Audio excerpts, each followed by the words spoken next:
Mesdames et messieurs, je vous souhaite la bienvenue à ce webinaire organisé aujourd'hui sur cette thématique importante du potentiel du bois énergie en Suisse. Webinaire qui est mis en place par l'Association des réseaux thermiques suisses.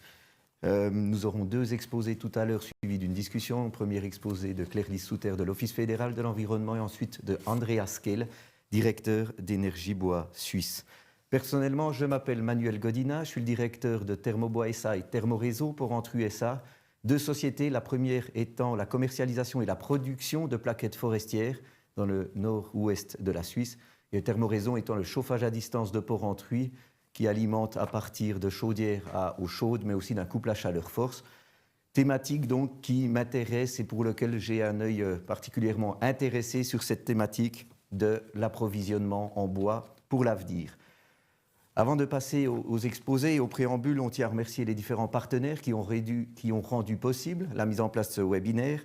Tout d'abord, l'entreprise Brugro System SA, EBL, Eicher & Pauli, Farer AG, Gruner AG, Oval Suisse SA, Isoplus Schweiz AG et l'entreprise Sisbo AG. Sans ces partenaires, ce webinaire ne serait tout simplement pas possible, raison pour laquelle nous les remercions particulièrement. Après les deux premières présentations, nous prendrons quelques minutes de pause, 10 minutes de pause pour pouvoir établir une petite table ronde et répondre à vos éventuelles questions. Les questions que vous auriez à vous poser ou que vous souhaitez nous poser, nous vous invitons à les écrire simplement sur le blog et nous profiterons de les relayer en cours de webinaire. Le potentiel en bois énergie, c'est la thématique du moment. C'est devenu une question cruciale en très peu de temps finalement.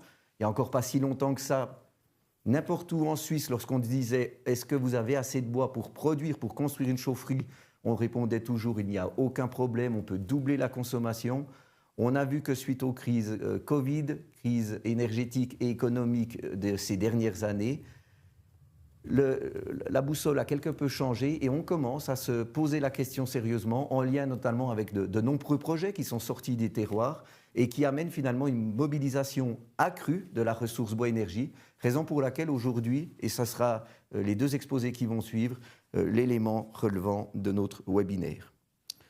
Sans plus attendre, nous allons passer à l'exposé. Je présente donc Claire-Lise Souter de l'Office fédéral de l'environnement, qui est collaboratrice scientifique depuis de nombreuses années et qui va nous donner maintenant la vision de la Confédération à l'égard de cette thématique. Madame Souter. Merci beaucoup de m'avoir invité. Et bonjour madame, bonjour monsieur. C'est un grand plaisir d'être ici à Zurich en fait pour vous parler en français. Je vous parlerai du potentiel d'énergie bois du point de vue de la Confédération. Donc je parle aussi un petit peu pour mon collègue de l'OFEN, de l'Office fédéral de l'énergie, mais mon point de vue il est plutôt basé sur la forêt et la loi forestière. En fait, c'est notre base de travail ou le mandat. Et j'aimerais vite vous expliquer un tout petit peu l'exploitation de la forêt pour nous.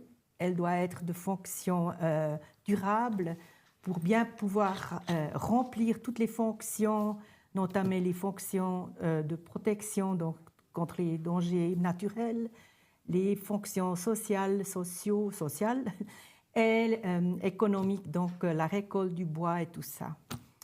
Et en plus, nous, dans la forêt, c'est clair, ça doit être de façon durable. Et le système durable, donc l'exploitation durable, ce terme, il sort en fait de la forêt parce qu'on a toujours dit on sort autant de bois qu'on utilise, on ne va pas en sortir plus. Ça doit rester toujours dans un bilan équilibré pour que les générations après puissent aussi profiter de la forêt. Un système ou une stratégie de biomasse est aussi une des bases pour notre travail. On a mis en place cette stratégie de biomasse il y a maintenant, c'était en 2009, c'était le premier, moi je dis toujours le premier vraiment boom de biomasse. Je me rappelle aussi M. Godina, le père de Thermoréseau, qui nous disait maintenant ça devient difficile de trouver le bois pour mon Thermoréseau. C'était déjà la première fois qu'on avait des problèmes à vraiment trouver la biomasse. Et puis là, on a dit, ensemble avec des collègues de la Confédération, qu'on aimerait que la biomasse soit utilisée d'une façon optimale, durable, économique et écologiquement durable. Et je ne sais pas le terme en français, mais on disait toujours pour la biomasse, d'abord c'est sur l'assiette et après c'est le cochon qui mange et à la fin on en fait de l'énergie. Et puis pour nous, pour la forêt, on parle de forêt, foyer, four. Donc cette utilisation en cascade du bois, elle doit vraiment passer de la position de la plus grande valeur, plus-value possible. Donc, si tu utilises, par exemple, le bois pour en faire une construction en bois, parce qu'en plus, d'abord, il y a pas mal de CO2 qui est stocké pour une année de peut-être, disons, 100 ans. En plus, il y a une plus-value qui est beaucoup plus importante que si on l'utilise directement énergétiquement. Et puis ça, on connaît cette conception, donc on essaye d'utiliser le bois aussi longtemps que possible. Et puis vraiment, juste à la fin, on va l'utiliser pour des buts énergétiques. Ce que j'aimerais vous évoquer un petit peu, c'est, ça sort, vous connaissez bien la statistique entière d'énergie. Moi, j'aime beaucoup ce graphique parce qu'il montre beaucoup, en fait, l'évolution de notre société et aussi l'utilisation des ressources. Tout en bas, on voit d'où vient le bois et où il en est sorti. Et puis, on voit vraiment jusqu'à donc, la phase d'industrialisation. Donc, il y a surtout le charbon et après un petit peu de l'eau, mais l'énergie qu'on utilise le plus longtemps, c'est effectivement le feu avec le bois. Et puis depuis les années 50, après, on a tous les fossiles qui ont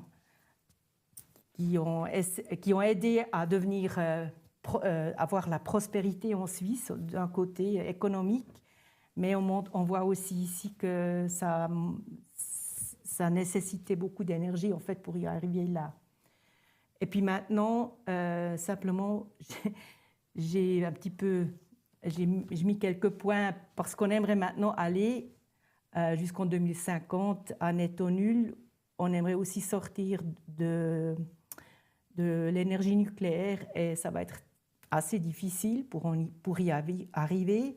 Et puis avec le bois, aujourd'hui, on arrive dans la chaleur à 14% de toute la chaleur, on fait avec le bois. Et puis en tout, pour la consommation finale d'énergie, on est à 5,4%, je crois, en ce moment-là. Donc ça vous montre les dimensions. Nous, avec le bois, on arrive à accomplir quelque chose, mais il faut vraiment bien le faire pour qu'on puisse l'utiliser d'une façon optimale. J'aimerais vous quand même parler de quelques défis du point de vue de l'OFEF. Donc nous, pour les forêts, un tiers des forêts, de la surface suisse, elle est boisée.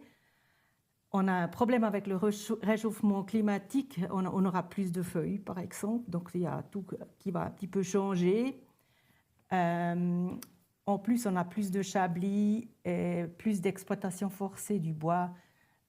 On a plus de bossetriches, on a justement de chablis à cause de tempêtes, etc. Donc, le bois, il change aussi. Et puis, il faut vraiment utiliser ce bois, des fois, de façon rapide et en sortir des forêts. Donc, tous ces sortiments, ils sont un petit peu différents de ce qu'on avait avant. Donc, ceci influence le potentiel du bois. De l'autre côté, on a ce boom de biomasse, peut-être on peut dire le deuxième boom de biomasse qu'on a, avec de nouveaux acteurs qui veulent résoudre des problèmes à eux qui sont nouveaux, en fait, pour nous, pour les forêts, et même pour les gens qui, depuis longtemps, travaillent dans l'énergie bois. Et il y a aussi des nouvelles filières de valorisation, des nouveaux fonds de soutien. Et ce boom de l'énergie bois, des fois, il est aussi un petit peu compliqué parce que les gens, ils réfléchissent peut-être pas vraiment à la ressource bois. Quand on regarde l'arbre qui sort de la forêt, mais ils regardent un peu leur matière qu'ils veulent changer, par exemple le béton ou l'asphalte, où ils veulent mettre des granulés de carbone, ce qui est maintenant c'est vraiment un nouveau produit qui vient d'entrer dans beaucoup d'études et aussi même dans des usines. Et des fois, c'est peut-être pas vraiment le chemin le plus efficace, écologique et logique.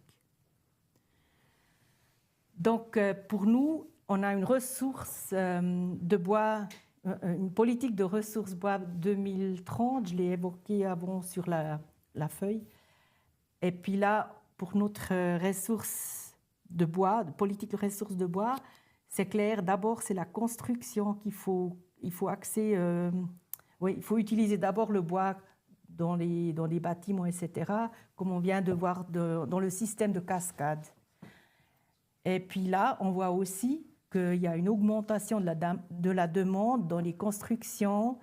Il y a aussi une évolution qui va à compacter les villes, les habitations et aussi la surélévation.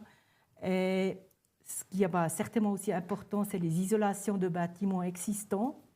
Et puis là, le bois, il est vraiment très fort aussi, comme dans la surélévation. Et il y a toujours plus de constructions, de nouvelles constructions en bois. En ce moment, on est à un total, je crois, de 10% de constructions planifiées qui vont être en bois. Et puis, de plus en plus, même dans le génie civil, on utilise le bois, comme il y a peut-être 100 ans, mais maintenant, à nouveau, on utilise. Et l'atout, en fait, si on utilise le bois dans la construction, c'est, comme j'ai déjà dit avant, il reste stocké longtemps, le carbone, pardon. Et puis l'énergie bois, il y a aussi une augmentation de la demande. Andreas Kelly va vous expliquer en fait comment les chiffres ont évolué.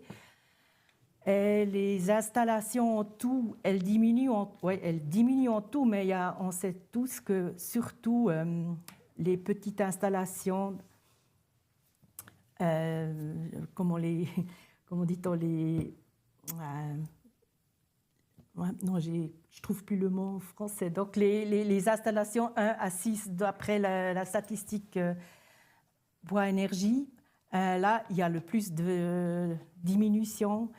Et maintenant, on est sur 510 000 installations en Suisse. Et puis aussi, on a un risque d'une efficacité en partie faible. Mais en fait, toute l'évolution, elle va plutôt dans une efficacité qui a augmenté depuis longtemps. Donc, utiliser le bois énergie avec parcimonie pour que cela ait un sens. C'est ça, en fait, qu'on aimerait avoir.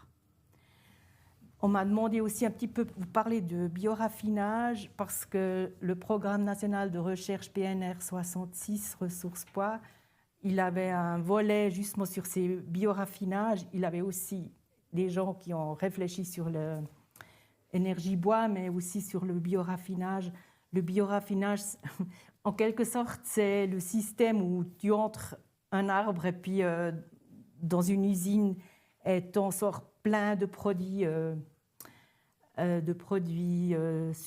secondaires ou primaires, et puis tu en sors vraiment plein de choses. Par exemple, tu arrives même ce qu'on avait il y a avec Attisholz Beauregard, qui a fermé ses volets en 2008. C'était le seul endroit, par exemple, où on avait même produit comment dit-on, je ne sais même plus comment on dit en français, le carburant biogénétique. Donc c'était le seul, jusqu'à maintenant, endroit où on a fait ça. Et puis il y a plusieurs, on appelle ça des plateformes pour en arriver à sortir des produits différents. Oui, en fait, il y a 4 systèmes d'en sortir le maximum. Dans une bioraffinerie, il y a des systèmes plutôt chimiques, il y a des systèmes qui sont plutôt physiques, et il y a des systèmes que vous connaissez certainement plus, c'est les thermochimiques et mécaniques physiques. Donc il y a plusieurs façons à s'en sortir pour avoir un produit qui sort d'une bioraffinerie. En Suisse, il faut dire, jusqu'à maintenant, on a pratiquement depuis qu'on a fermé ce Beauregard à Tisholz, on n'a pas vraiment trouvé d'autres petites bioraffineries. Probablement, c'est un problème qu'il n'y a pas assez d'investisseurs. Même si on a une idée, les gens, peut-être qu'ils veulent quand même produire à l'étranger. Et puis, de toute façon, une bioraffinerie à grande échelle, comme on connaît à Güssing en Autriche, ça, probablement, on n'a plus les ressources ici en Suisse. Donc, ce qu'il faut dire aussi, quand on a fermé ce Beauregard, il y a eu 600 000 mètres cubes de bois d'un jour à l'autre qui sont sortis dans la voie thermique. Voilà.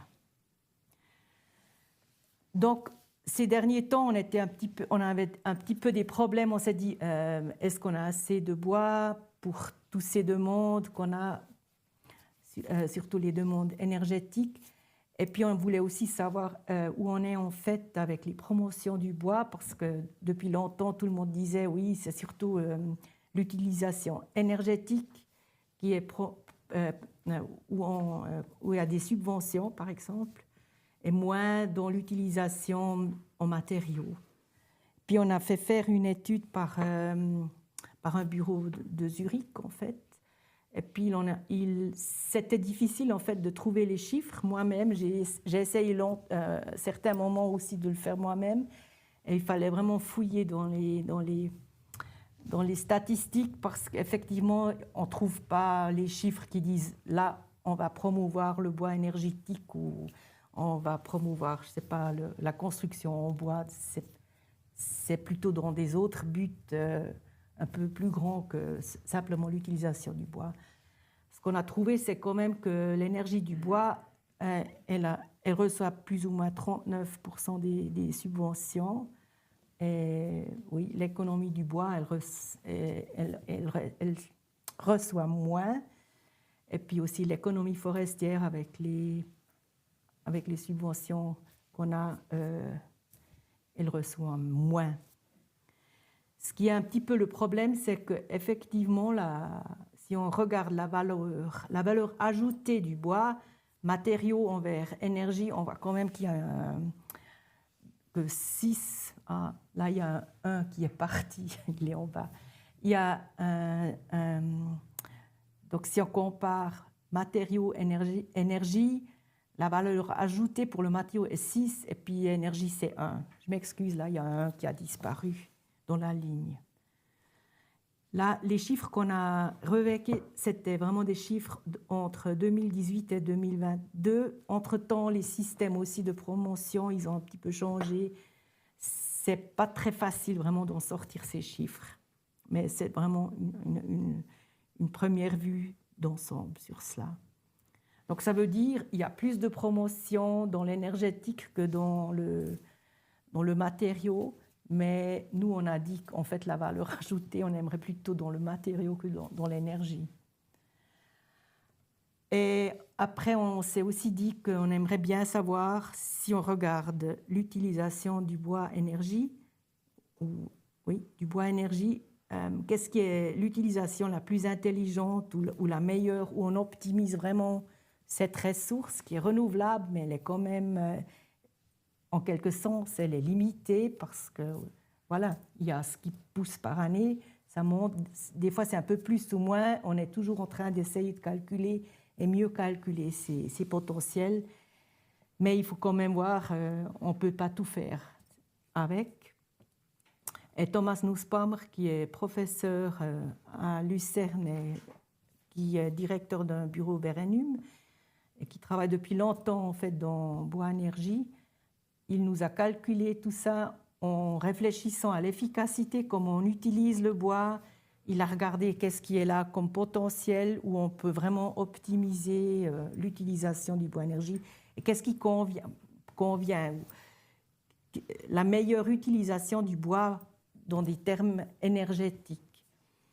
Et là, il a trouvé une priorité claire, c'est que la chaleur industrielle est charge de pointe de la chaleur des bâtiments. Ouais, je sais pas, c'était peut-être pas très clair. Donc la charge de pointe de la chaleur des bâtiments qui devrait aussi être alimentée par le bois énergie. Et tout ça pour compléter les pompes à chaleur. Et voilà. Donc, le bois énergie uniquement pour les pics de consommation hivernaux, donc pas chauffer, par exemple, de l'eau en été pour prendre une douche. Donc, ce qui est quand même assez clair. Et même dans ce cas, le potentiel du bois énergie ne suffit qu'à couvrir environ 2/3 des besoins en chaleur industrielle et en charge de pointe des bâtiments. Donc, on n'arrive jamais à tout accomplir. Après, deuxième priorité, c'est le couplage chaleur-force. Si on veut, en complément des applications de cette priorité 1. Et puis, effectivement, la priorité 3, c'est les carburants à base de bois et de charbon végétal. En fait, on perd déjà beaucoup trop d'efficacité. C'est pas assez efficace. Et puis, justement, il faut se concentrer sur la meilleure utilisation du bois. Donc, c'est vraiment chaleur industrielle et la pointe de la chaleur des bâtiments. Donc, conclusion, on en a du bois, mais il est limité, il est bien sûr renouvelable, et il faut vraiment en sortir le maximum, donc vraiment optimiser et aussi d'une façon efficace. Voilà. Et puis, je vous ai encore quelques liens et littératures qui sont actifs pour vous montrer toutes ces études qu'on a fait faire, comme par exemple l'étude après sur le potentiel du bois, sur le monitoring. Très bien. Merci beaucoup, Madame Souter. C'était très bon. Avec les quelques termes, ce n'est pas toujours facile, c'est normal. On vous remercie pour cette présentation. On le voit finalement à travers vos slides. On sait quoi faire de ce bois. Il y aura beaucoup de choses à faire avec ce bois énergie. Les dernières slides, où on va aller dans la chaleur industrielle, peut-être priorité 2 dans le chauffage des bâtiments.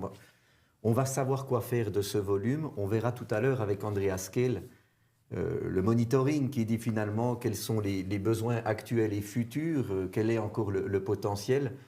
La base de la question, elle revient même à la forêt. Finalement, vous l'avez montré au début de la présentation, la loi forestière suisse est très contraignante, ou elle est très juste finalement, où on dit qu'on peut l'exploiter en fonction de son accroissement uniquement. On a un certain capital forestier et on ne peut recourir qu'à cet accroissement.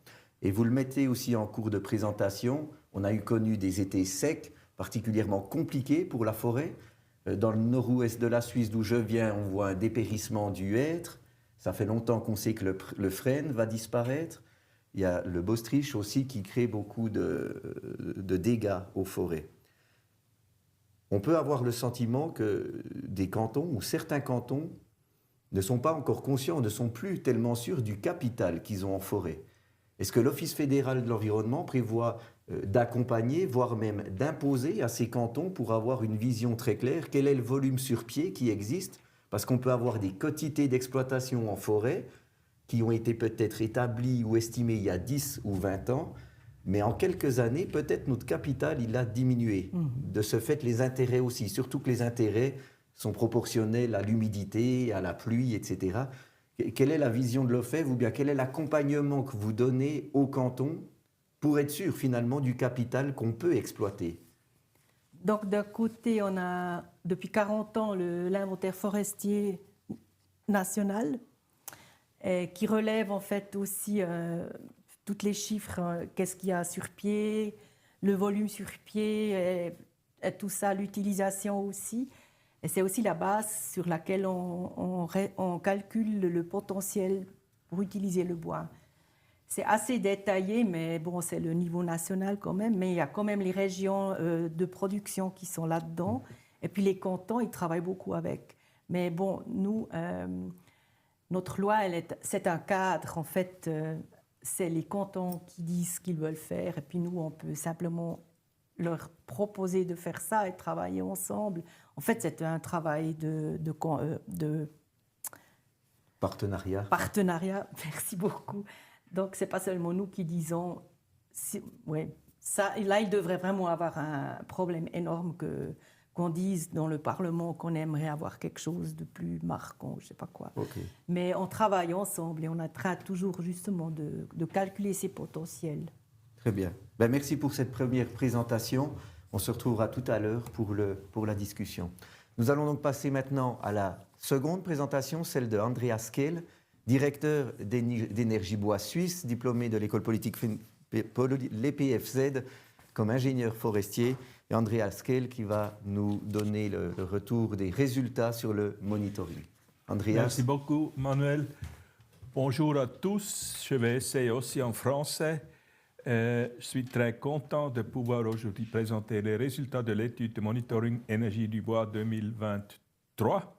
Et je remercie aussi à l'Office fédéral de l'environnement pour nous avoir mandaté à faire ce travail qui est une base pour le futur monitoring. Je vais parler aussi sur ça. Peut-être tout d'abord, j'aimerais me présenter ou présenter Énergie Bois Suisse. Nous sommes un enfant des crises pétrolières des années 70 et le but, c'est assez facile. On veut encourager, on veut promouvoir le bois énergie avec nos 600 membres, avec environ 15 organisations régionales qui font le même travail que nous, mais au niveau régional. Nous sommes au niveau politique, au niveau des conseils et des informations, tout ce que normalement une association fait. Et notre approche était toujours très simple. On voulait créer une demande supplémentaire de bois énergie en promouvoir des installations, des petites installations, des grandes installations, pour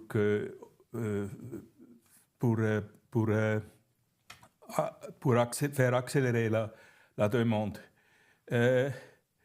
On a toujours vu que les problèmes de la forêt, il faut les résoudre en dehors de la forêt, par exemple avec des installations de chauffage au bois.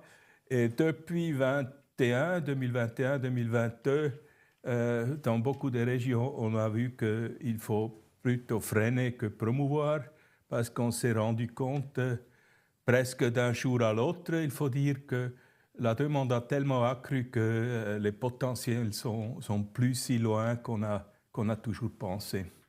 Moi, je vais aborder les points suivants. Tout d'abord, une introduction, puis je vais présenter le travail de base sur le monitoring qu'on a pu faire exécuter avec la situation de départ, la méthodologique, la situation actuelle en 2021. C'était ça l'année qu'on a pris, mais si aujourd'hui, quand j'ai eu déjà des informations sur 2022, j'ai mis ça dans ma présentation pour être le plus actuel possible. Et puis, je vais vite parler du monitoring continu qui a démarré déjà, et puis aussi quelques mots sur l'utilisation optimale du bois énergie et quelques conclusions. Voilà un vue d'ensemble sur l'évolution du bois énergie depuis 1990 jusqu'à 2022. C'est la source de ce tableau, c'est la statistique suisse de l'énergie du bois. Et cette statistique, on compte, c'est l'Office fédéral de l'énergie qui le fait, on compte chaque année le nombre des installations. Ça, dans ces 26 catégories, depuis la cheminée ouverte jusqu'à la grande usine de production d'électricité et aussi les usines d'incinération des déchets ménagers qui brûlent aussi du bois usagé. Donc on voit, comme Claire Lissoutre l'a déjà dit, on a toujours 510 000 installations.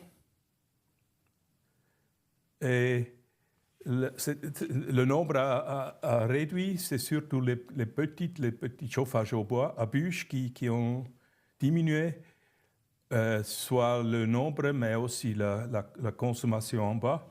Et ce qui a augmenté, c'est clair, c'est tous les systèmes automatiques, les chauffages à plaquettes, les chauffages à pellets, et aussi les installations de couplage chaleur force. On arrive aujourd'hui à une consommation 2022 de 5,5 millions de mètres cubes. C'est des mètres cubes solide, toujours pas des mètres cubes de plaquettes. Et en 90, on était à 3,2 millions, donc une augmentation assez réjouissante. Et j'ai corrigé, on a corrigé un peu ces chiffres parce qu'on a constaté lors de notre rapport que la consommation spécifique des petites installations, elle est très probablement surestimée, et aussi l'utilisation de bois usagé, elle est trop élevée par rapport à des autres statistiques. Donc ça, c'est un chiffre qu'on a déjà adapté, ces corrections. Peut-être vous gardez un chiffre, ça c'est tout en bas à droite, c'est les 15 000 gigawattheures. C'est ça la consommation actuelle qui correspond à 5,5 millions de mètres cubes, donc 15 000 gigawattheures. En 2021, l'énergie du bois est devenue un cas pour l'approvisionnement économique du pays parce qu'on se faisait des soucis pendant l'été et automne de cette année. On n'était pas sûr si ça suffira dans l'hiver 2021-2022. Et aussi l'année prochaine, 2022-2023, on a préparé des mesures pour le cas qu'il y aurait des situations où ça ne suffit pas. Et on avait de la chance aussi parce que l'hiver n'était pas très dur, pas très froid, donc on a toujours pu maintenir l'approvisionnement. On a vu qu'avant, Manuel Godinard a dit déjà, on avait toujours une offre. Le marché était caractérisé par une grande offre et une demande croissante a pu toujours satisfaire par une offre aussi croissante. On a vu dans ce temps aussi qu'on a toujours considéré un grand avantage qu'on utilise un sous-produit. Par exemple, pour produire les pellets, on a utilisé les sciures. Et en 2021-2022, on a vu que la demande de pellets est augmenté tellement vite et tellement vite que c'était pas, on n'a pas produit beaucoup plus de sciure dans ce temps, seulement parce que c'est un marché tout à fait différent, là. Les scieries et la production de pellets. Donc, ce sous-produit n'était plus un atout, mais c'est devenu un désavantage.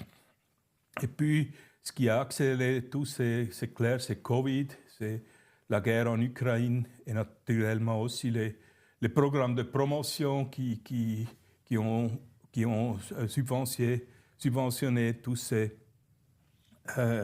changement depuis les énergies fossiles à l'énergie du bois, par exemple.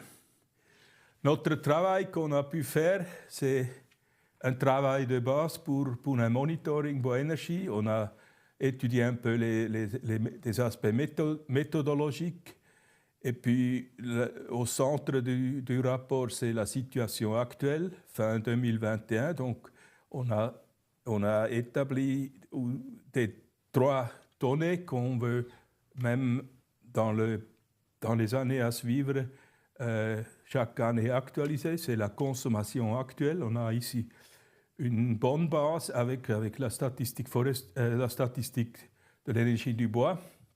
On a recueilli des potentiels pour savoir quels sont les potentiels et on a aussi essayé de quantifier la demande future. Ça, c'est les points centraux de ce rapport. Puis on a étudié un peu des facteurs d'influence futures, le changement climatique, les conditions économiques, etc. Et on a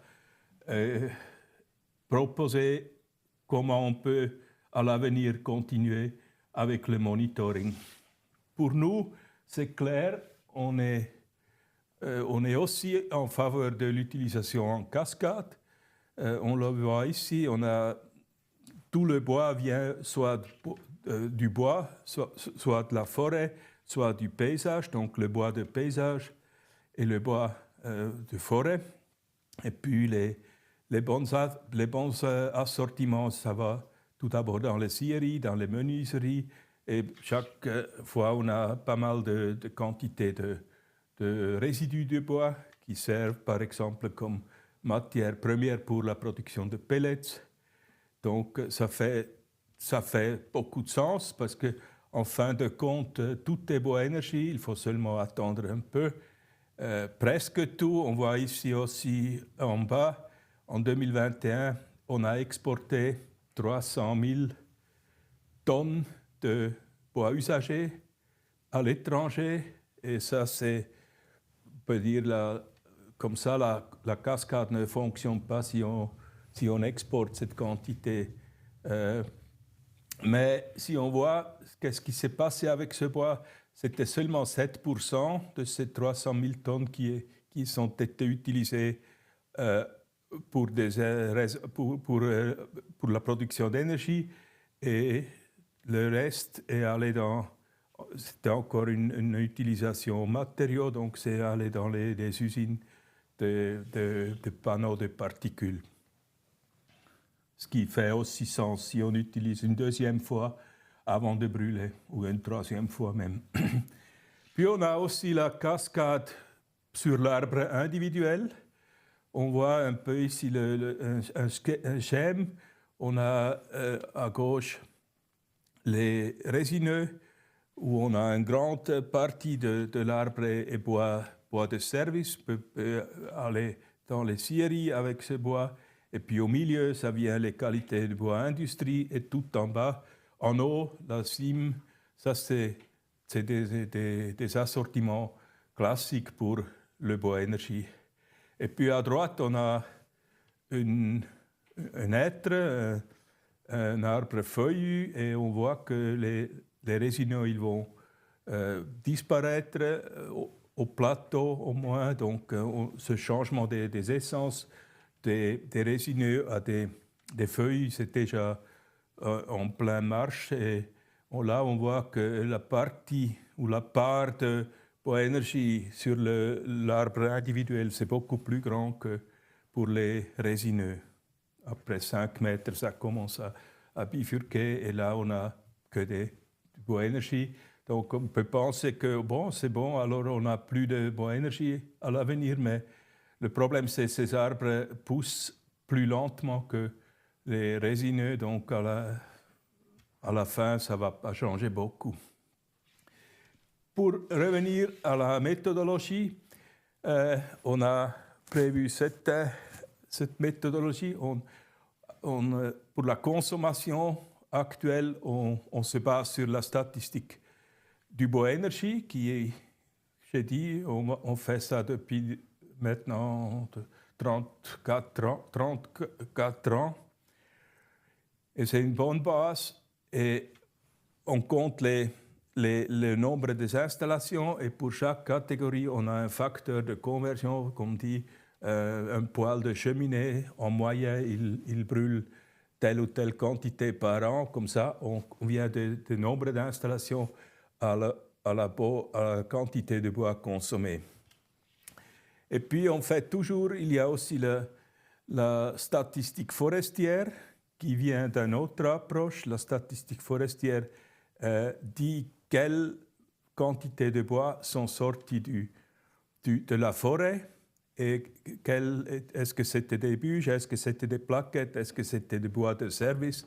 Donc, on peut comparer ces deux sources tout à fait différentes, et comme ça, on peut plausibiliser. C'est aussi, je vous donne un exemple, pourquoi on est de l'avis qu'on surestime la statistique de bois énergie. Elle dit pour les petits chauffages à bûches, il parle de 1,1 million de mètres cubes selon la statistique qui base sur les installations, et la statistique forestière arrive à 800 000 mètres cubes Donc cette grande différence de 300 000 mètres cubes, on pourrait seulement expliquer que c'est du bois, c'est des bûches importées. Mais je crois que c'est irréaliste de penser qu'on importe 300 000 mètres cubes de bûches. Donc ça doit être quelque chose avec les statistiques. Pour ça, on a adapté cette valeur. Et puis en bas, on veut faire ça pour tous les assortiments, donc bois de forêt, bois du paysage, résidus de bois et bois usagé. Ces 4 origines du bois. Et pour chaque de ces groupes, on a les plaquettes, les bûches et les pellets. Ça, c'est un peu le raster qu'on veut faire. Et puis, on a encore utilisé et évalué beaucoup des autres sources, des autres études, tout ce qu'on a trouvé. Et puis, un effet secondaire de ce travail, c'était l'Office fédéral de l'environnement qui nous a demandé de regarder un peu les différents facteurs de conversion. Chaque rapport a un peu les autres facteurs. Ça rend difficile parfois de comparer. Pour ça, on a fait une proposition et on espère qu'à l'avenir, on va avoir un peu plus de homogénéisation de ces choses. Et puis, pour la méthodologie, les données à relever, c'est toujours ces 3, la consommation actuelle, les potentiels disponibles et la consommation, la demande future. Pour la consommation actuelle, j'ai dit, on se base statistique de l'énergie du bois avec plausibilisation par la statistique forestière et des autres statistiques. La surestimation, j'ai déjà mentionné. Puis les potentiels disponibles, on a recueilli tous les études de potentiel qu'on a fait ces dernières années, et c'était souvent ou presque toujours les cantons qui ont fait ça, souvent les services de l'énergie, parfois aussi les services de la forêt. Et nous-mêmes, on a pu faire pour plusieurs cantons des propres études. Et là, on a maintenant, je crois, pour le bois de forêt, on a pas mal des données assez détaillées. On a aussi toujours fait des enquêtes, des questionnaires avec les gardes forestières, comment ils estiment les potentiels, parce que c'est eux qui sont chaque jour en forêt et c'est eux qui connaissent très bien quels sont les potentiels. La consommation future, on a établi une liste avec 230 grands projets et idées de projets pour surtout des grandes installations, des très grandes installations, et les bûches et les pellets. Les bûches, on a estimé, et les pellets, on se basait sur des données très, très complètes de l'association ProPellets. C'est comme ça que ça regarde après, c'est la consommation fin 2021. On a pour chaque canton la quantité de bois de forêt, bois de paysage, résidus de bois, bois usagé, plaquettes, bûches, pellets. Et ce tableau, on va essayer d'actualiser maintenant régulièrement. Les potentiels, ça donne cette image. Là aussi, on a, je dis, 2/3 de tous les cantons ont des propres études. Si ça n'existait pas, on s'est basé sur cette grande étude de la station de recherche forestière VSL qui date de 2017. Et là, on voit un potentiel total de un peu plus de 6 millions, mais ici, ce n'est pas encore inclus les pellets qu'on utilise. C'est environ 700 000 mètres cubes supplémentaires parce qu'on peut compter les pellets, utiliser les pellets consommés aussi, que font partie du potentiel. Et puis, ça, c'est cette liste avec les projets et les idées de projets. Les projets, c'est des projets concrets où la décision de construire a déjà été prise, et les idées de projet, ça, comme le nom le dit, c'est des idées qui n'était pas encore trop concrète. Et ça, c'est, si on regarde, si on calcule ici, on arrive à 5000 gigawattheures. Donc, c'est un tiers de ce qu'on utilise aujourd'hui. Entre-temps, et grâce à ces chiffres et au potentiel, on a pu freiner beaucoup de ces grands projets. On a cherché le contact avec ces gens, ces investisseurs, ces contracteurs. On les a expliqués avec les chiffres qu'il y a partout des projets et on les a aussi poussés à très tôt déjà analyser et évaluer l'approvisionnement. Comme c'était déjà dit qu'il y a 20 ans, on pouvait, une semaine avant l'inauguration, on pourrait encore prendre le téléphone et on a arrivé à trouver assez de bois et ça a changé. Et ça, c'était, pour ça, l'information était très, très importante et très, très valeureuse aussi. Voilà, ça c'est un résumé. On a la consommation à gauche de 5,5 millions de mètres cubes.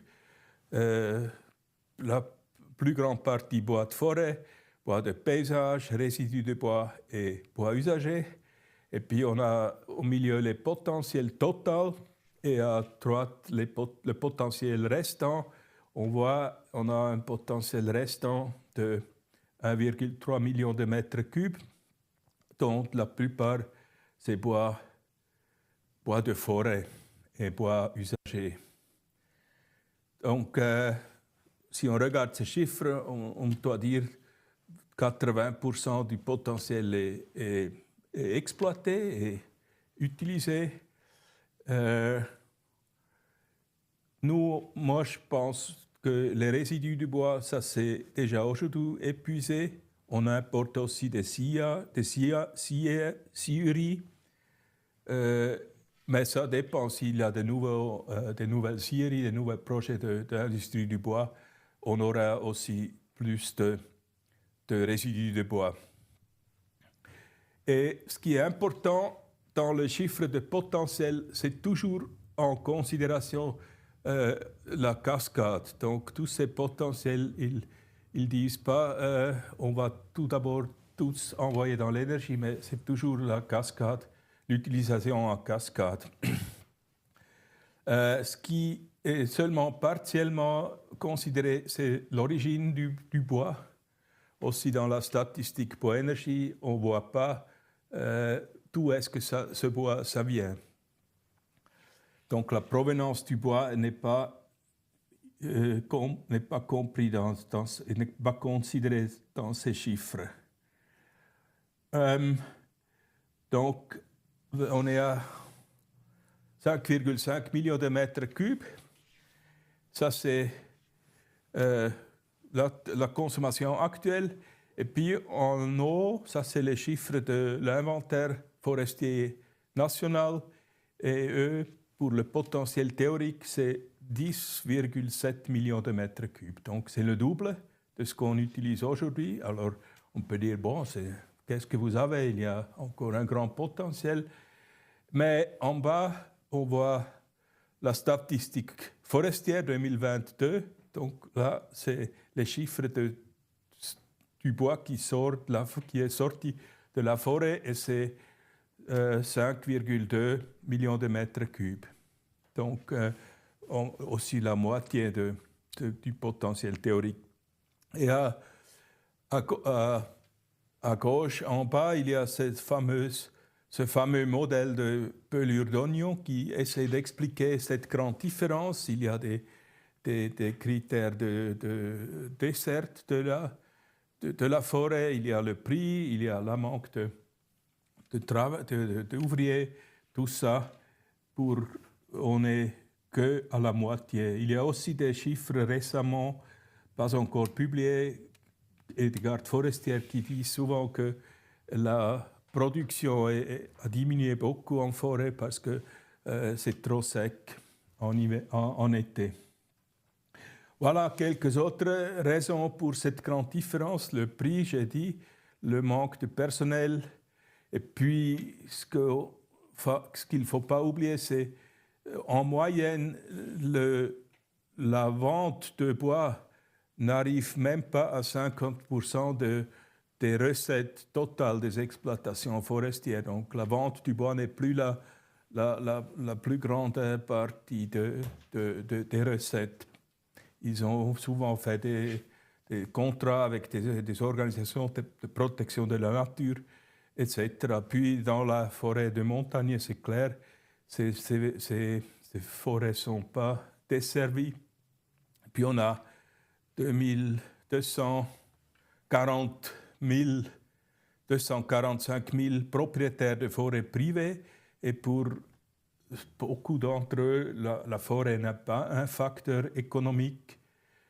Et j'ai aussi vu souvent pour eux, les prix ne sont pas si importants, mais l'attente des prix est beaucoup plus importante. Si le prix augmente, ils disent « OK, je fais rien, j'attends encore 5 ans, après le prix va être encore plus haut. » Et puis les importations étaient toujours plus avantageuses au marché.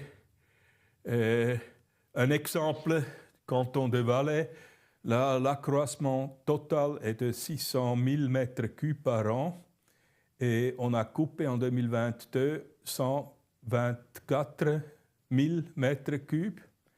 Donc là, on a coupé les arbres et dans ce 124 000 mètres cubes, on a laissé 40 000 mètres cubes en forêt parce que le prix qu'on a reçu au marché était trop bas, donc ça ne valait pas la peine de sortir le bois de la forêt. On a coupé les arbres pour des raisons sylviculture, mais pour sortir, ça n'a plus suffi avec les prix du bois sur le marché.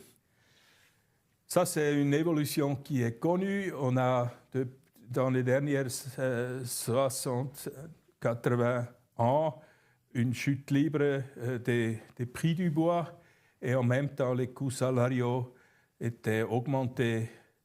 Donc ces deux évolutions n'ont pas forcé ou n'ont pas aidé beaucoup pour que ça sorte plus du bois de la forêt. Puis le marché de pellets, ça c'est les chiffres de ProPellets. On voit la ligne bleue, c'est la consommation et à droite, avec les tirs, c'est prévision pour les années jusqu'à 2027. Et puis, le orange, la ligne orange, c'est la production en Suisse. Et en bas, la ligne grise, c'est les importations qui sont assez stables depuis beaucoup des années. On a déjà toujours environ 80, 100 000 tonnes par an. On a importé, c'était jamais un problème. Donc la branche, la filière de pellets, elle veut augmenter la production en Suisse jusqu'à 2027 de 360 000 à 510 000 tonnes par an. Et la moitié de ce bois qui est nécessaire pour ça devrait venir de nouvelles scieries et l'autre moitié, c'est bois de forêt. Et moi, j'ai calculé pour satisfaire ces besoins, ça correspond à 175 000 mètres cubes par an qu'on devrait utiliser bois de forêt pour la production de pellets. Avec l'énergie de séchage, donc matière première plus énergie de séchage, pour 1 tonne de pellets, on utilise environ 2,3 mètres cubes de bois. Les prix, ça joue un grand rôle. Et on a été demandé il y a une année par la ville de Zurich. Ils cherchaient 380 000 mètres cubes de plaquettes dans un rayon de 100 km. Et ce n'était pas encore un appel d'offres, mais c'était un sondage. Et ils ont donné un range de prix de jusqu'à 90 francs par mètre cube de plaquettes. Donc ça fait environ 3 fois le prix actuel, plus ou moins. Et j'ai calculé ça on convertit dans le prix rond, poids rond. Vous voyez la ligne rouge. J'ai pris là 45 francs par mètre cube de plaquettes. Ça correspond à environ 75 francs prix bois ronde. Et on voit le bleu, c'est le bois d'industrie résineux, et orange, c'est bois d'industrie feuillu. Donc on est avec un prix de plaquette de 45 francs. On est plus loin de ce prix. Aussi le bois de service qui va dans les scieries, c'est les lignes brunes. Là, on est plus très loin de cette prix. On a calculé avec un prix de 51 francs par mètre cube de plaquette. On aura parité entre ces deux prix. Donc, ça veut dire à partir de 51 francs, la cascade ne fonctionne plus. Et puis, j'ai encore dessiné la ligne rouge avec gestrichelt ligne avec les tirs. Et ça, c'est 90 francs que la ville de Zurich a offert. Ça correspond à un prix rond de 200 francs par mètre cube. Et là, c'est clair que les scieries ne vont plus recevoir de l'argent et du bois, et aussi tous les réseaux existants vont avoir des problèmes si les Zurichois payent des prix comme ça. Et ça a donné un peu de désordre. C'était aussi devenu un problème politique ici à Zurich, et finalement le projet devait s'arrêter avec ça. Et il y a aussi cette interpellation du conseiller des États, Jakob Stark, président du Lignum. L'année passée, il voulait savoir du Conseil fédéral qu'est-ce qu'il prévoit pour maintenir la cascade. Et la réponse du Conseil fédéral n'était pas très surprenante. Ils ont dit c'est le marché qui doit régler ça. Et je crois que c'était aussi, on devait attendre une réponse comme ça. Puis, encore pour finir un peu, le monitoring continue. On va continuer avec les mêmes données qu'on va recueillir chaque année. Donc, c'est consommation actuelle, consommation future et potentielle. Et on va continuer aussi à informer, parce qu'on a vu, on ne peut pas travailler avec des interdictions. Il y a des personnes dans notre sein qui ont dit il faut faire des démarches juridiques pour interdire ces grands projets. Ce n'est pas possible, et c'est pas non plus, ça ne fait pas non plus de sens. Donc je pense qu'avec des chiffres comme ça, on peut bien argumenter. Et le résultat, c'est, comme j'ai dit, que beaucoup des grands projets, des idées des projets sont déjà plus actuelles. On a dû redimensionner beaucoup, où on a cherché souvent aussi des autres sources d'énergie, parce qu'on a vu qu'avec ces chiffres que ça ne va pas, le bois énergie ne peut pas satisfaire tous ses besoins. Puis, l'avis de Énergie Bois Suisse, où est-ce qu'on devrait aller, le potentiel qui reste encore, le focus pour nous, c'est les petites et moyennes installations pour les plaquettes. On a défini que la première priorité, c'est des installations jusqu'à 10 MW. On est de l'avis qu'avec ces grandes installations qu'on a aujourd'hui, ça suffit. Il ne faut pas faire encore de nouvelles grandes installations. Et pour les pellets, on a limité à 1000 kilowatts la puissance limitée. C'était une proposition. Et puis, Claire Lissoutre a aussi abordé la question de charbon végétal. Et c'est un hype pour le moment, mais j'ai ici l'exemple de Bioénergie Frauenfeld.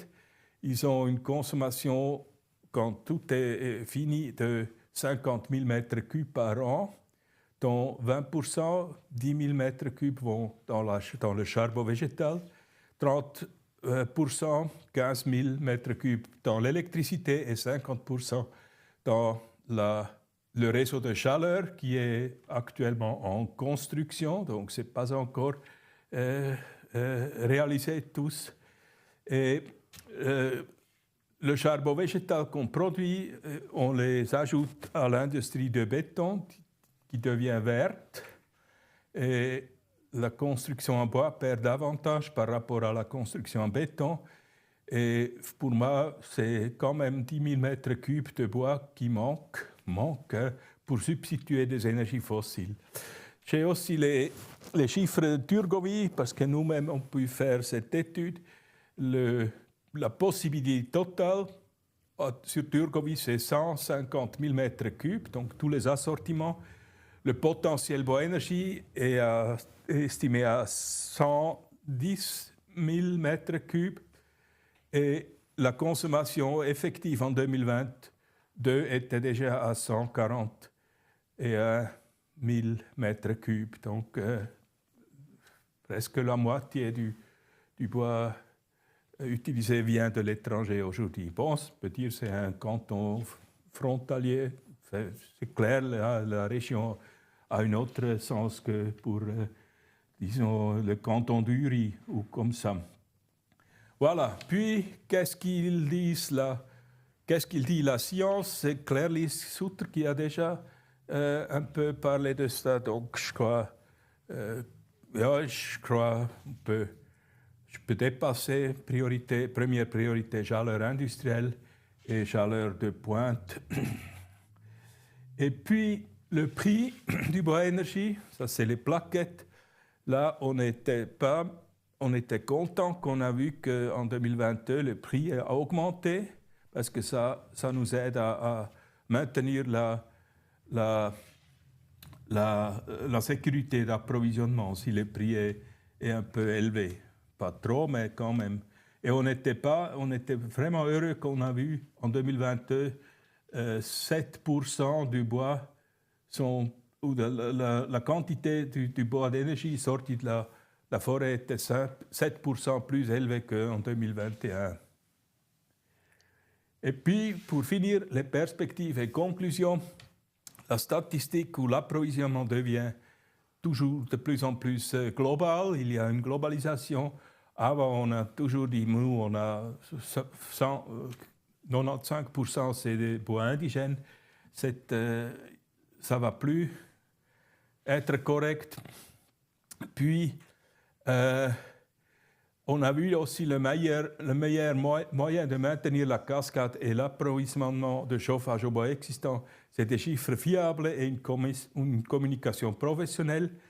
Et en janvier, le CAETE, la commission pour le UREC, avec Roger Norman, ils ont fait un postulat, mesure pour une meilleure utilisation de la ressource bois.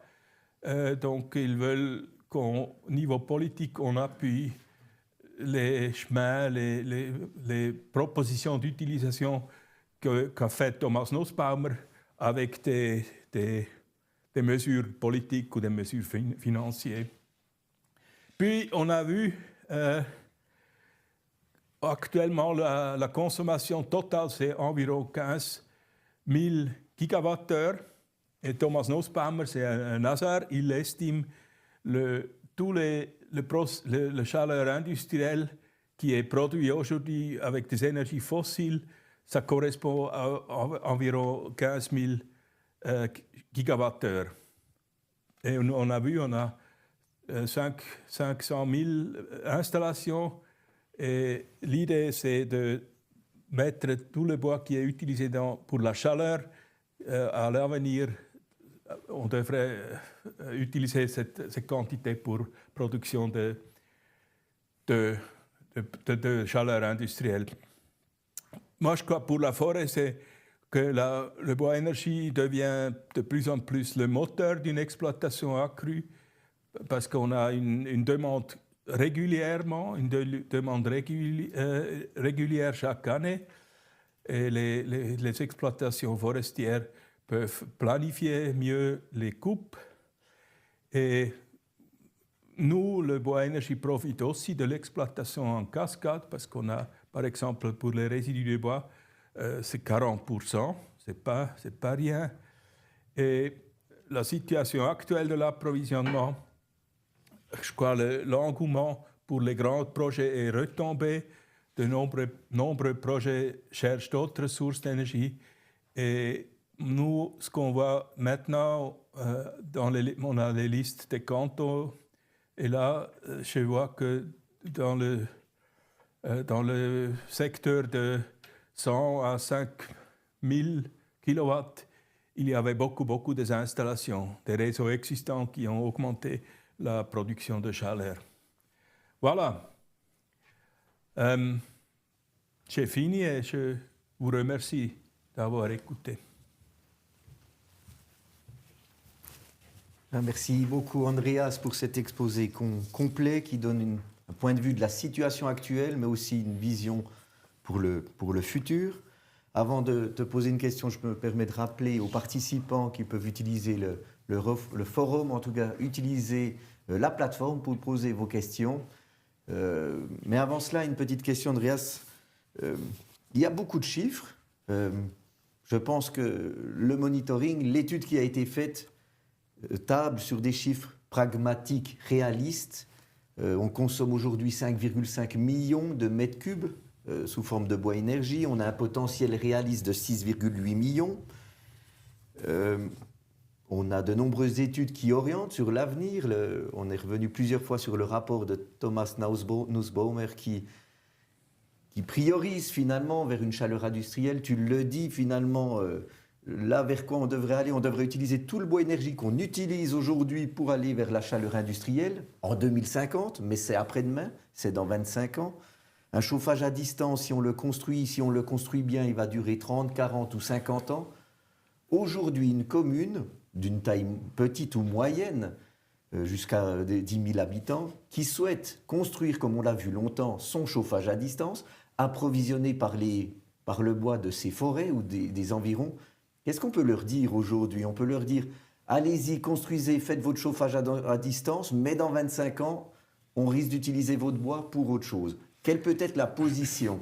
Bon, moi, ce qu'on peut dire, c'est essayer de chercher des autres énergies.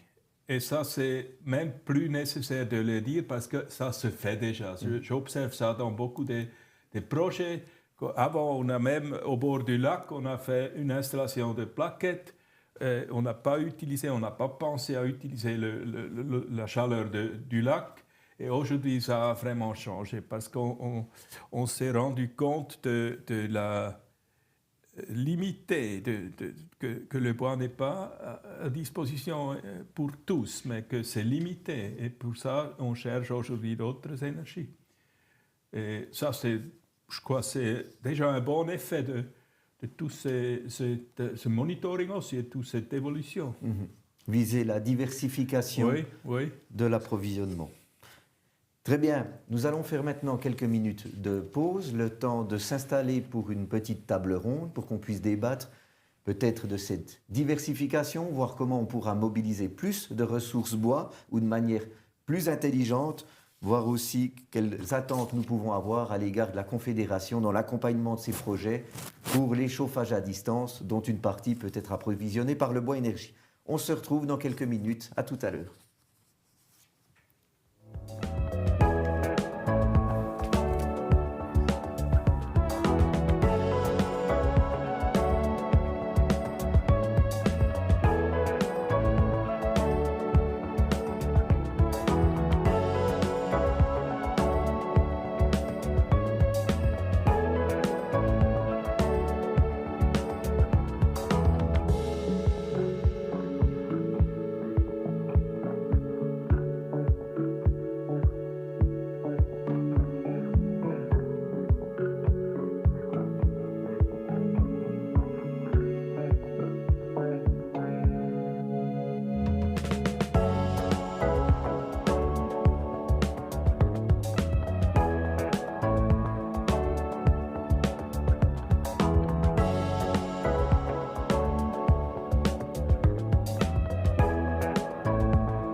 Alors, mesdames et messieurs, bienvenue à cette dernière partie du webinaire organisé par Réseau Thermique Suisse. L'occasion pour nous d'avoir échangé sur les potentiels du bois énergique, quelles sont les consommations actuelles et quelles sont les consommations à venir. On a vu énormément de chiffres aujourd'hui. On voit qu'on va devoir prioriser, favoriser finalement le bon écoulement du bois énergie. On en a encore à disposition, mais il faudra l'utiliser efficacement. Avant de venir sur ce détail de l'efficacité, peut-être d'un point de vue un peu plus général, on s'oriente beaucoup autour et on fixe le cadre par la loi sur le CO2 avec des ambitions d'une neutralité carbone pour 2050. C'est finalement le cadre que la Confédération nous donne et c'est une question à Madame Souter. On voit certains cantons qui, par des votations, tendent à vouloir être neutres en termes de CO2 très rapidement, peut-être trop rapidement. Certains cantons parlent d'une neutralité carbone en 2040, d'autres même en 2037. On est déjà aujourd'hui en 2024. Est-ce que finalement, ce n'est pas aller un peu trop vite, précipiter les choses et finalement se retrouver à faire des projets qui ne sont finalement pas efficients ou en tout cas qui ne reflètent pas la réalité? Aujourd'hui, votre message à vous deux est clair. On doit prioriser, faire des projets intelligents. Finalement, de vouloir aller trop vite, est-ce qu'on ne fait pas un peu des erreurs actuellement? Les erreurs, ça arrive. Dès qu'on travaille, on fait des erreurs. Mais c'est vrai, il faut faire de façon intelligente, essayer d'avoir une vue d'ensemble, ce qui n'est pas facile en fait. Donc, si on a un lieu, il faut regarder quel système de chauffage, quel système énergétique est le meilleur sur cette place. Et puis après, il faut choisir en fait, est-ce qu'on va dans le bois, est-ce qu'on va dans le soleil, est-ce qu'on va dans les deux, ou chaleur,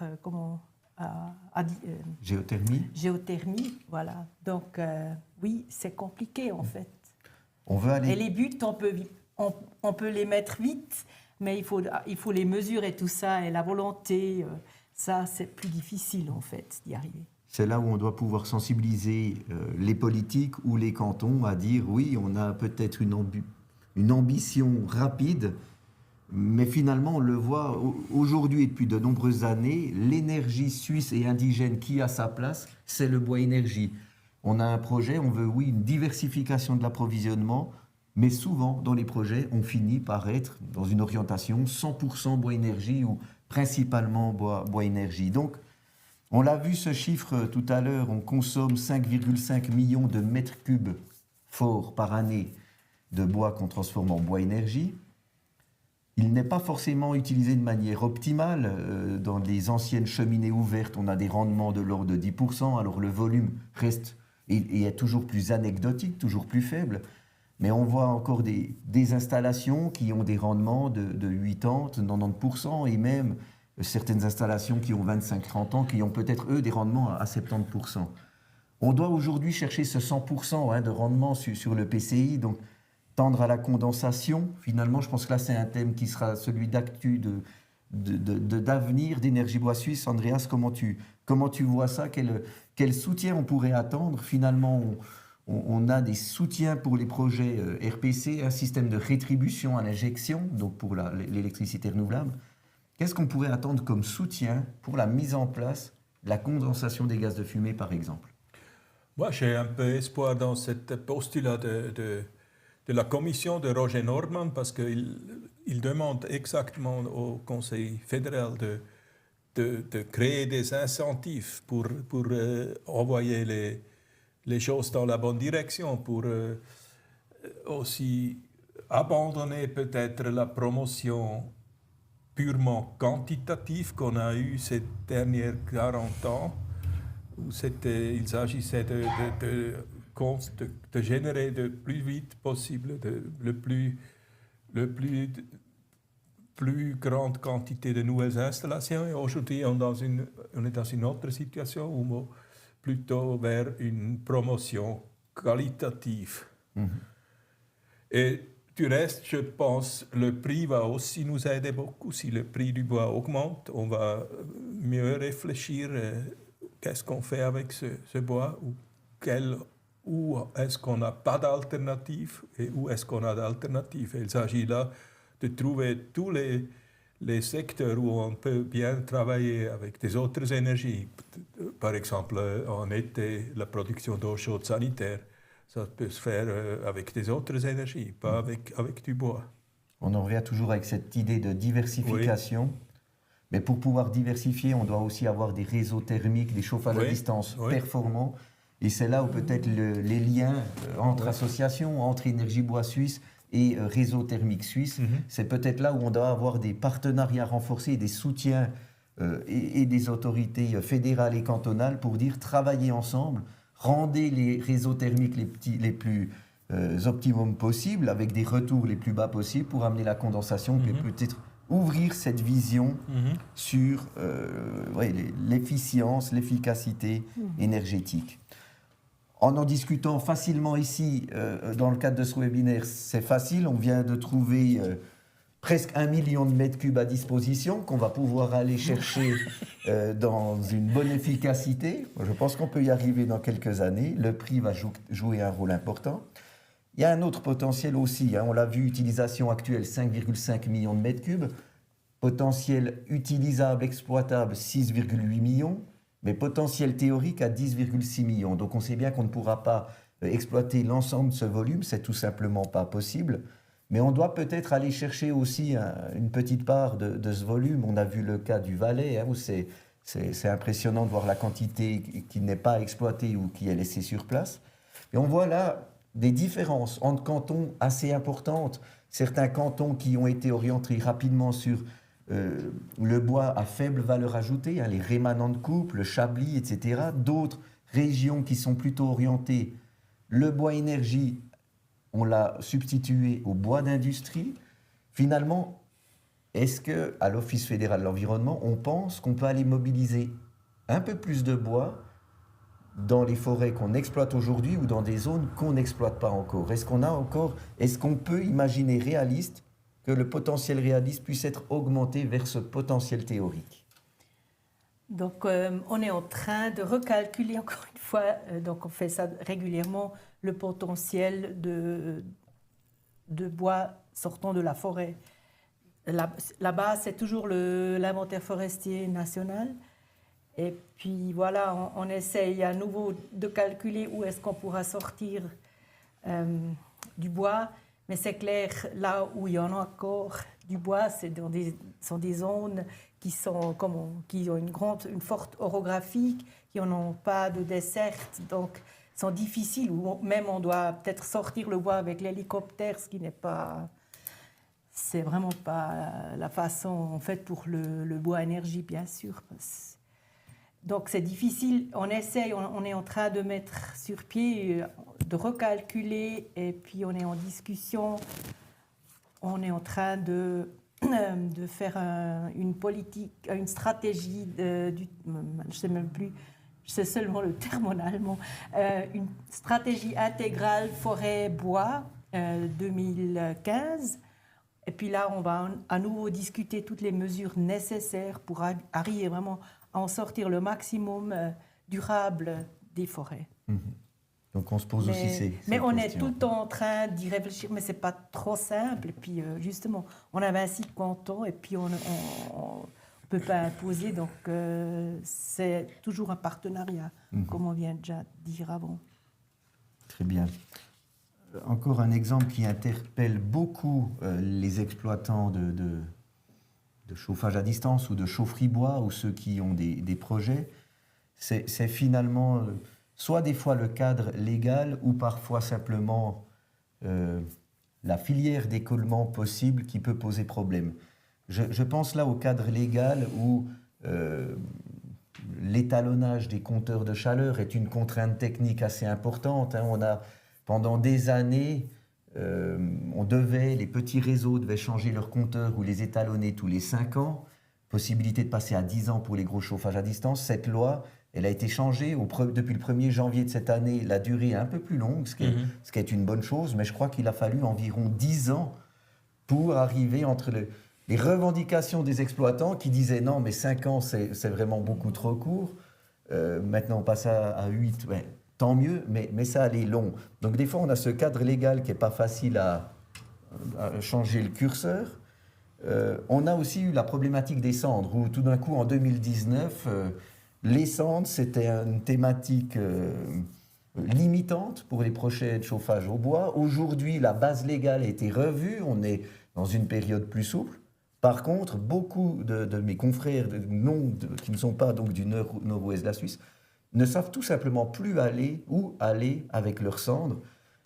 Est-ce qu'Énergie Bois Suisse est bien consciente de ce problème? Qu'est-ce qui est imaginé ou quels sont les contacts actuels? Parce que finalement, bon, on veut faire une promotion CO2, on veut aller vers plus de recours du bois énergie, on doit développer ce genre de projet, mais d'un autre côté, vous allez créer un déchet que sont les cendres, bien que c'est un déchet ou pas, enfin ça, c'est une autre thématique qu'on abordera une autre fois, mais on crée ce déchet, mais on ne peut pas l'écouler ou pas facilement. Quelle est la position ou la vision que tu peux avoir avec Énergie Bois Suisse? Bon, moi, je me fais beaucoup de soucis parce qu'on observe que régulièrement, des décharges qui communiquent qu'ils n'acceptent plus les cendres, soit qu'ils sont pleins ou soit qu'ils ont des autres problèmes avec les cendres. Donc, ça va diminuer les possibilités. On doit circuler de plus en plus loin pour décharger. Et bon, ce qui me fait un peu d'espoir, c'est cet écoulement qu'on a maintenant. On est en train de faire ça avec l'industrie du ciment, qu'on peut ajouter les cendres dans le ciment.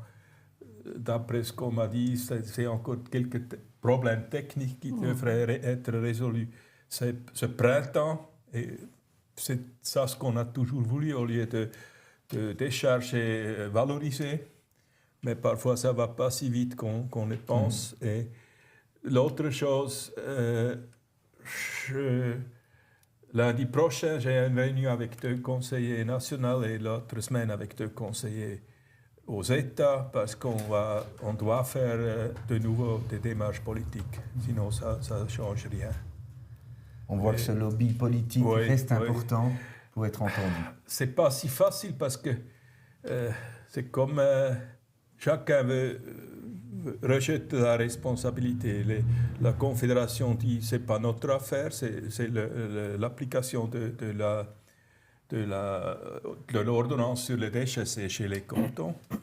Et les cantons disent c'est l'affaire de nous d'organiser la décharge des cendres. Et les décharges sont privées, ils ne doivent pas prendre les cendres. On ne peut pas les obliger. Mais problématique importante quand même. Oui. Mais peut-être ça aide un peu, mais on n'est pas les seuls avec ces problèmes. On sait combien c'est difficile d'ouvrir de nouvelles décharges. Ça prend plus de 10 ans, ça prend, Tout prend 50 ans ou quoi. Oui. Personne ne le veut, mais tout le monde produit des déchets. On a des questions des participants au webinaire. Quelqu'un qui se questionne où on dit il faut trouver d'autres sources d'énergie ou une diversification pour les grandes installations. Qu'est-ce qu'on entend par grandes installations? Enfin, cette diversification, elle est destinée à toutes les chaufferies bois, toutes les installations possibles, ou bien si aujourd'hui on veut absolument une diversification de la ressource, est-ce que c'est ciblé que pour les chaufferies de plus de 10 MW ou bien non? C'est quelque chose à partir de 0,5 MW ou plus petit, on peut le faire? Je crois avec l'énergie solaire, on peut aussi... Solaire thermique. Solaire thermique, on peut aussi supporter des petites installations en été. Oui. Bon, on regarde toujours en Allemagne parce que là, on a vraiment autour de chaque installation, on a beaucoup de surface. Mais ici, on n'a pas cette possibilité. Pour nous, c'est un peu plus serré. Mais on peut faire certainement plus qu'on fait jusqu'à présent. On le voit, ces dernières années, énormément d'études et de cas concrets ont été réalisés pour essayer de diversifier d'un solaire thermique qu'on n'aurait absolument pas imaginé il y a encore 4-5 ans. Aujourd'hui, on a mis en place des essais, des exemples et qui répondent à pleine satisfaction. Donc finalement, en tout cas personnellement, qui est une vue, qui est de nombreux contacts, je pense que cette diversification, on peut l'imaginer pour l'ensemble des projets, quelle que soit la taille finalement. Bon, finalement, on est ici autour de la table, le potentiel bois énergie est en train d'être épuisé. Quand c'est qu'il sera épuisé? À quel moment, dans combien de mois ou d'années, on va se retrouver à ce potentiel atteint? C'est difficile parce que on a vu 2021, si quelqu'un commence une guerre, ça accélère beaucoup et personne ne sait pas jusqu'à quand cette guerre va durer. Il y a des nouvelles guerres. Mais moi, je dis,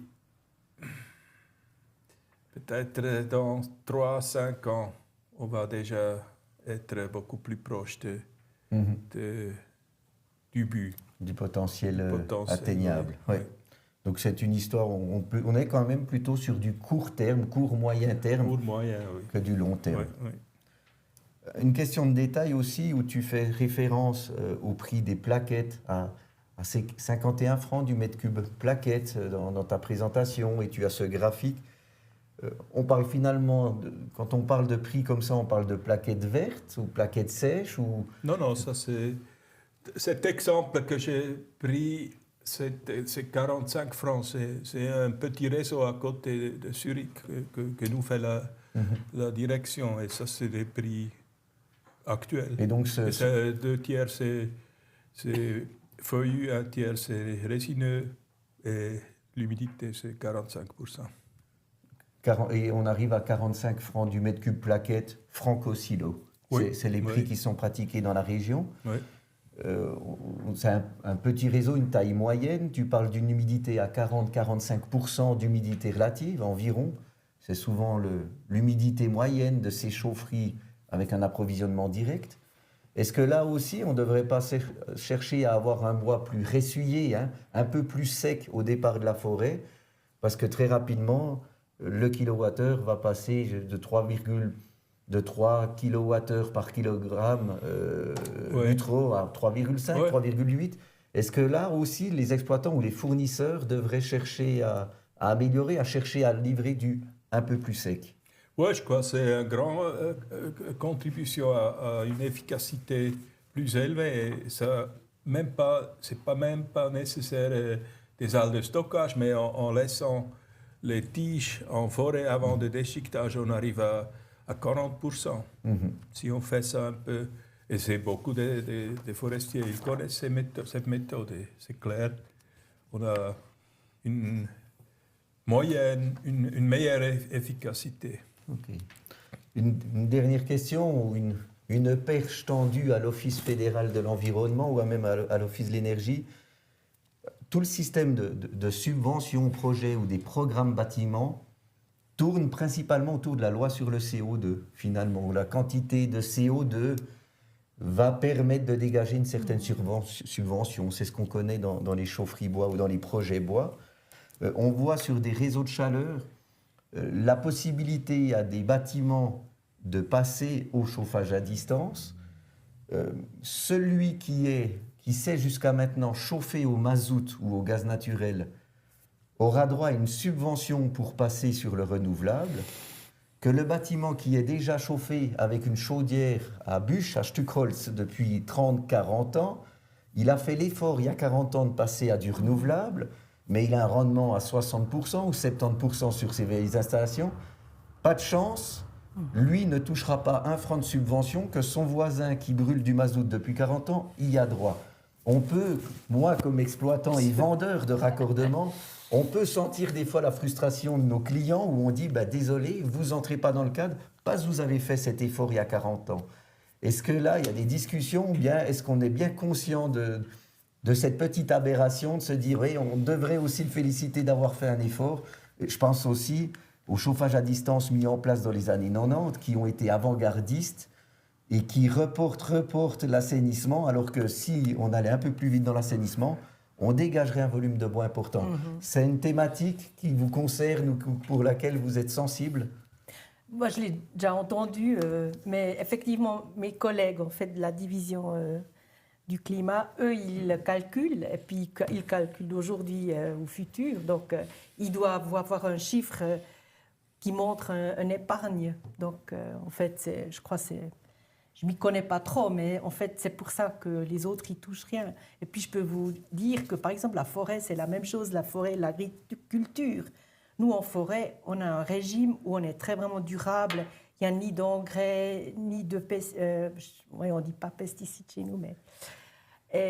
Et puis, on ne fait pas de coupe, rase, coupe, plein de choses comme ça. Et on fait tellement attention au système forestier que finalement, les gens disent chez vous, il ne faut rien faire. Vous n'auriez pas des subventions pour des défis écologiques, tandis qu'en agriculture, où on travaille avec des tracteurs lourds et tout ça, et on laboure la terre, on met des engrais, des produits.